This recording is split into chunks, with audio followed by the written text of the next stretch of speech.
அன்பு நண்பர்களுக்கு வணக்கம். பழமொழி 400 பதிவேற்றம் 266வது நாள், பாடல் 264.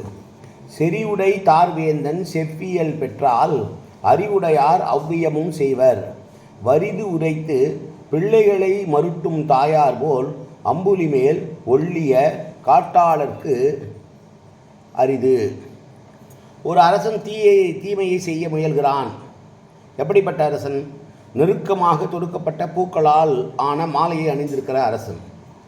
அவனிடம் ஒரு அமைச்சர் சொல்லுகிறான், இந்த செய்யக்கூடாத விஷயத்தை நீ செய்ய துணிகிறாய், இது நமக்கு பெரும் தீங்காகும் என்று சொல்லுகிறான்.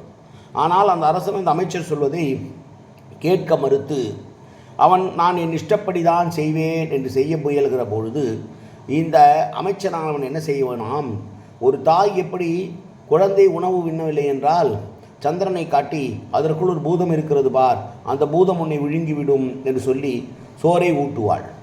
தாயுடைய நோக்கம் குழந்தையை மிரட்டுவது அல்ல, குழந்தை சோறு தின்ன வேண்டும். அதற்கு சந்திரனை காட்டி அதனுள் இருக்கிற கருமை நிறத்தை காட்டி அவளை பயமுறுத்தி உண்ண வைப்பது போல இந்த மந்திரியானவன் என்ன செய்ய வேண்டும், அந்த அரசன் நல்லவற்றை செய்ய மாட்டேன் என்கிறான், தீயவற்றை துணிந்து செய்கிறான்.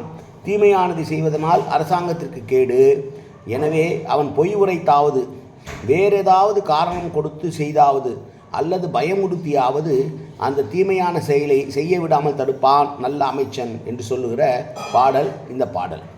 அமைச்சனுடைய கடமை நல்ல நெறிகளிலிருந்து அரசன் தவறுகிற பொழுது அவனை திருத்தி நல்வழிப்படுத்துவதே என்று புரிந்து கொள்ள வேண்டும். மீண்டும் ஒரு முறை பாடலை பார்ப்போம். செறிவுடை தார்வேந்தன் செவ்வியல் பெற்றால் அறிவு உடையார் அவ்வியமும் செய்வர்.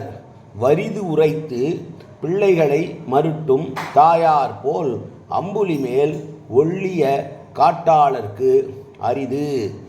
நன்றி, வணக்கம்.